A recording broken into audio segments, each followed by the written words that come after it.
各位新北市的观众朋友们，大家好，我是主播翔宇，让我们一起来关心今日的新北市天气预报。首先是几点重点提示要来提醒大家了。受到太平洋高压的影响呢，其实台湾附近最近都是一个偏东风的环境。不过呢，有个低压扰动正在台湾的东方外海。这个低压呢，会在今明的2日呢，稍微比较接近台湾的东方外海，带来的是一个比较不稳定的天气形态。虽然低压系统呢正在慢慢的消散当中，而且它外围的水汽其实对台湾并没有明显的影响。不过呢，由于低压接近的关系，天气系统会转为不稳定。在我们的白天呢，在午后阵雨开始发展起来之前，是感受比较闷热的一个天气形态。不过呢，随着午后热对流的发展，各地可能会有一些阵雨的出现，某些短时间呢，可能也会有比较强大的雷雨出现，要请大家特别留意了。这种不稳定的天气形态呢，在周六会比较明显，大概在周日就会开始慢慢趋缓。预估呢，到了周日夜间之后呢，我们的天气形态又会恢复成比较稳定。到了下周1、2，天气呢又会变成是太平洋高压笼罩的比较高温炎热的天气形态了。让我们来看到卫星云图，在卫星云图上刚所提到的呢，台湾的东方现在有一个非常稀疏的这个热带低压的系统。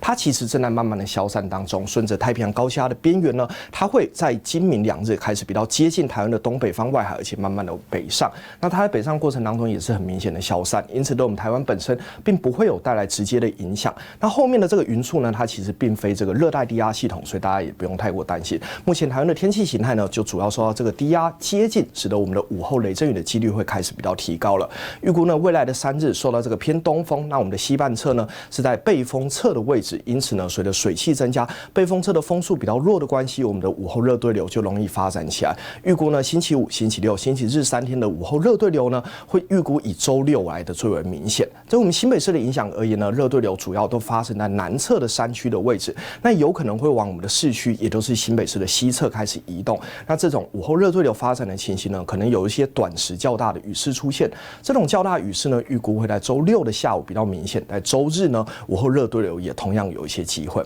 那在白天的时间点呢，其实由于阳光比较强烈的关系，我们的这个日照比较明显，所以我们也会有比较需要注意到防晒以及补充水分了。预估呢，上午的气温偏高，而下午会午后热对流的形式，这就是未来3天的天气形态。预估呢，到了星期日之后，我们的这个天气形态又会是太平洋高气压延伸，而恢复成稳定的偏东风的风向。在星期1、星期2呢，降雨几率都会比较低，不过白天的高温要比较高起来了。要特别留意的就是这个户外活动要补充水分，以及留意防中暑了。最后呢，我们来带大家所看到的景点呢，是位于新北市瑞芳的猴洞猫村。猴洞猫村呢，其实是一个非常世界知名的景点，最主要呢，就是有非常多的猫咪。这些猫咪呢，在居民的照顾之下，干净又不怕人，是相机最佳的 model， 使得我们这个获选为 CNN 推荐的全球6大的赏猫景点。那猴洞猫村呢，也预估呢，